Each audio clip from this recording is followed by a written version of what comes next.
واخيرا لقيته العتاولة، جالي منها مئات الكومنتات ان اجربها ومكتوب عليه برازيلو، فهنشوف بقى بيكسب ولا على الفاضي.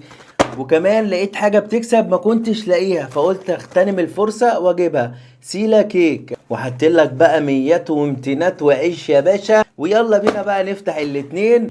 انا سمعتك نجرب العتاولة الاول. نبتدي كده بسم الله. دي شكل العلبة. طب بصوا احنا مفضياه بسم الله. متحمس جدا بصراحة عشان بقالي كتير بدور عليه، وعايز اقول لكم يعني ناس كتير عملته، بس والله انا كنت بدور عليه عشانكم انتوا.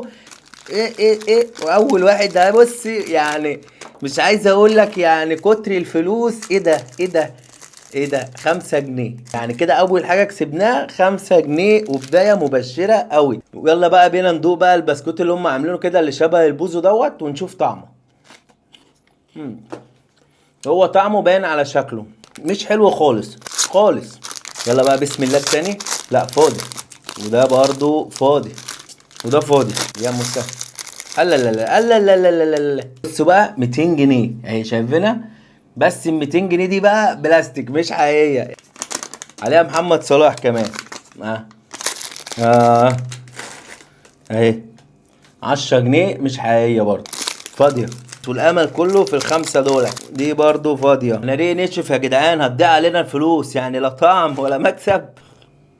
فاضية يا باشا. حاسس كده ان انا هلاقي 20 حقيقية، ممكن 10، ممكن 5، ممكن برضو يعني. انا بص انا كنت حاسس والله ان ده تكسب ليه معرفش يعني.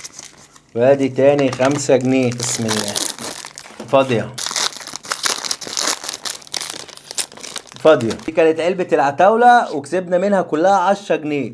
خش بقى على الكيكة ديت، ويا رب بقى يبقى طعمها حلو عشان لو ما كسبتش اكل اي حاجة. فضيها برضو. يلا سيلا. ها كيكة. بص الكيكة قد ايه يا جدعان؟ ايه ده؟ كيكة صغيرة قوي يعني، صغيرة قوي يعني. طب ندوقها.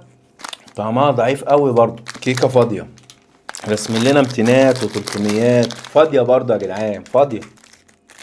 دي فاضية بقى وشكلها مرهق، تحس ان هي بقالها 30 سنة ما نامتش.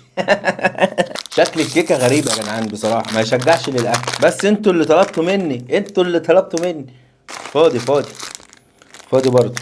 سيلا دي بيضحكوا علينا، ما فيهاش حتى باريزة ولا ربع جنيه مخروم. بصوا فاضية. شوية تلاقي كيكة في ورقة، وشوية تلاقي كيكة كده، شوية تلاقي كيكة في ورقة، وشوية تلاقي كيكة كده، او شوية تلاقي كيكاية مرهقة زي شكل ده. ايه ده بقى؟ مش عارف، ما علينا. فاضية برضه. حتة الكيكة مرهقة اوي تعبانة. خليك هو انا مش هنام كده. ايه ودي مرهقة برضه، مرهقة. فاضية والله، والله ما في حاجة. ايه ده يا عم ده؟ ايه ده يا عم؟ الكيكاية ضاربة بالانس كده ليه يا نايمة؟ عاملة كده. اخر واحدة تكسبش 100 جنيه، تعوض كل حاجة. طب حد يعني يتوقع انها تكسب؟ اكتبوا في الكومنتات بالله عليكم، او يلا مع بعض اكتبوا لي بس هتكسب والله انا ما اعرف فيها ايه اصلا. ما كسبتش حاجه. بعد ما فتحنا بقى سيلا كيك ما كسبناش ربع جنيه مخروم، وشكل الكيكه مرهق قوي، تحس ان هي كانت نايمه في الكيس بقالها يجي 200 سنه. دي بقى كانت تجربتنا مع سيلا والعتاوله. العتاوله بصراحه البسكوت بتاعه مقبول شويه عن الكيكه بتاعت سيلا، وكمان كسب 10 جنيه وفلوس كده شكلها ايه يبسط العيال اللي هي الورق التعبانه دي، فاهمني؟ صلي على النبي واعمل بقى شير للفيديو دوت، وقول لنا بقى نجرب منتجاتي تاني، بس يا ريت بقى ما تبقاش على الفاضي عشان نكمل سلسله بيكسب ولا على الفاضي.